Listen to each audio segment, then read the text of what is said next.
2005. That was the last year Lockheed Martin delivered an F-22 Raptor to the United States Air Force. The production line closed after 187 aircraft. The Air Force asked for 381. Congress said no. 20 years later, the F-22 still has no replacement, no program in development, no aircraft in testing, and no timeline. And the world has not stood still in the meantime. The F-22 Raptor is, by any serious technical assessment, the most capable air superiority fighter ever built. It was designed to dominate airspace in an era when the Soviet Union was developing a fourth-generation threat that never materialised, because the Soviet Union itself didn't survive long enough to field it. What emerged instead was something the engineers in the 1980s hadn't planned for. A world in which China quietly watched, learned and built. In which Russia reconstituted its defence industry. In which the threat environment became more complex, more distributed and more dangerous than the Cold War planners had imagined. And the United States Air Force, the most powerful air arm in the history of warfare, is facing that environment with an F-22 fleet that is ageing, undersized and for which there is currently no replacement. To understand why there's no replacement, you first need to understand what the F-22 was actually designed to do. The Advanced Tactical Fighter program began in 1981. The Cold War was at its most tense. Soviet fourth-generation fighters, the Su-27 and MiG-29, were appearing on intelligence reports and genuinely alarming Western air planners. The F-15 Eagle, then the finest fighter in the world, was facing a potential peer threat for the first time since Vietnam. The ATF program's requirements were extraordinary. The new aircraft had to be stealthy, not just low observable, but truly stealthy, able to operate in contested airspace without detection. It had to supercruise, fly at supersonic speed without using fuel-burning afterburner. It had to be supremely manoeuvrable, and it had to carry weapons internally so that opening a weapons bay wouldn't defeat the stealth. No aircraft had ever combined all of those capabilities. The engineering required to do so took over a decade and cost in total more than $60 billion. Lockheed's YF-22 won the competition in 1991 and was genuinely without parallel. The F-22 can engage and destroy enemy aircraft before those aircraft even know it is in the same airspace. In exercise after exercise, it has recorded kill ratios against fourth-generation fighters that are almost embarrassing to report.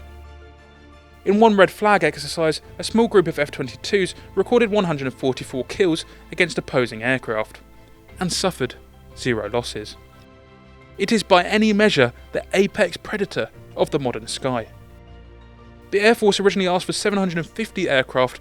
That number was revised down to 648, then to 339, then to 277, then in 2009, Defence Secretary Robert Gates recommended terminating production at 187. Congress agreed, the production line shut down, and the tooling was destroyed.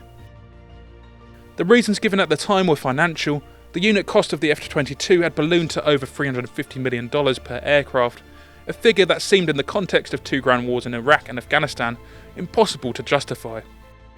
The wars America was actually fighting didn't require a fifth-generation air superiority fighter, they required close air support, ISR and ground attack capability. The F-22 could do none of those things particularly well. There's also a strategic assumption baked into the decision, one that in retrospect looks very different from where we stand today. The assumption was that no peer adversary was going to field a genuine fifth-generation air threat in the near term, that the United States had enough of a lead in aerospace technology to manage with 187 Raptors while developing the next system. That assumption was wrong. In January 2011, Robert Gates was in Beijing on a diplomatic visit when photographs of a large twin-engine stealth aircraft began circulating online. It was the Chengdu J-20, China's first fifth-generation fighter. It had taken its maiden flight on the same day Gates arrived. Some analysts believe the timing was deliberate. The United States had 187 F-22s, China was building a stealth fighter of its own, and the production line was already closed. 20 years after the last F-22 was delivered, the threat environment looks nothing like the one the cancellation decision was made on. China now operates the J-20 in significant numbers. Estimates vary, but most open source assessments put the fleet at over 200 aircraft, with production continuing. A second platform, the J-35, is in development for carrier operations. China's air defence network, one of the densest and most sophisticated on Earth, is designed specifically to deny the United States the kind of air superiority it has relied upon since 1953. Russia's Su-57, despite a troubled development program, is entering service. Its exact capabilities remain classified, but it represents a genuine 5th generation capability: stealth, supercruise and advanced sensors that NATO planners take seriously. And across the Pacific, the distance involved in any potential conflict are enormous. The F-22's combat radius, roughly 800 miles, is a significant constraint when operating in the Western Pacific, where the distances between potential operating bases and contested airspace can exceed that comfortably. The Air Force currently has 11 combat-coded F-22 squadrons. That sounds like a substantial force, but when you account for the aircraft undergoing maintenance, the aircraft in training roles, and the aircraft held in reserve, the number of F-22s available for actual combat operations on any given day is significantly lower than the headline fleet number suggests. 11 squadrons to cover the Pacific, Europe, the Middle East, and whatever else the world produces. It's not enough, and the Air Force knows it. The program that is supposed to replace the F-22 is called the Next Generation Air Dominance, and almost nothing about it is public. Next Generation Air Dominance is not a single aircraft, it's a family of systems. A manned platform, potentially multiple unmanned wingmen, and the networking and sensor architecture to connect them. The Air Force has confirmed that a prototype has flown. The Secretary of the Air Force stated in 2020 that it had already broken several records. Beyond that, the details are classified. Next Generation Air Dominance is extraordinarily expensive. In 2023, the Air Force Chief of Staff publicly stated that the project unit cost was so high that the service could not afford to buy enough of them to matter.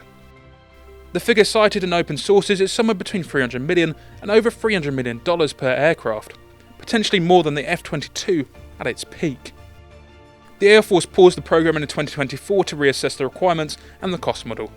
The pause has not been formally ended, there is no confirmed production decision, and there is no confirmed entry into service date. The aircraft that is supposed to replace the F-22 is at this moment an unknown quantity, in terms of capability, timeline and affordability. Meanwhile, the F-22 fleet is aging, the airframes are accumulating hours, the radar-absorbent coating that gives the aircraft its stealth characteristics requires intensive and expensive maintenance. The avionics designed in the 1990s are being upgraded, but upgrades to a 30-year-old aircraft have limits. The Air Force has begun retiring some of the earliest F-22s, the Block 20 aircraft, which were used primarily for training. That further reduces the combat-coded fleet. The most capable air superiority fighter ever built is getting older, and its replacement does not yet exist. There are those who argue the question is being asked incorrectly, that the future of air superiority isn't a single dominant fighter, however capable. It's a network of manned and unmanned platforms, operating collaboratively, sharing sensor data, and overwhelming adversaries through coordination rather than individual aircraft performance. The Collaborative Combat Aircraft Program, CCA, is developing unmanned wingmen that could fly alongside F-22s and eventually next-generation aircraft development aircraft. They would be cheaper, more expendable, and potentially able to carry weapons or sensors into environments too dangerous for a manned aircraft. It's a compelling vision, and it may well be the correct one. The problem is that vision requires a manned platform at the centre of it, a command node capable of operating in the most contested airspace on Earth. Without that platform, the network has no apex. The F-22 was built to be that apex. There are 187 of them, and they are not getting any younger. The decision made in Washington in 2009, made in good faith under real budget pressure with what seemed like reasonable strategic assumptions, had left the United States Air Force in a position it has not been for 70 years, facing a peer threat in the sky without a clear answer to it. The F-22 still has no replacement. That may change, but right now, today, the most important question in military aviation isn't which aircraft is the best. It's whether the best aircraft ever built will be replaced before it matters that it wasn't. The F-22 is still the most capable air superiority fighter on Earth. In any one-on-one engagement, in any realistic scenario, nothing that flies today can beat it. The question was never whether it was good enough, the question was whether 187 was enough, and whether what comes next will arrive in time.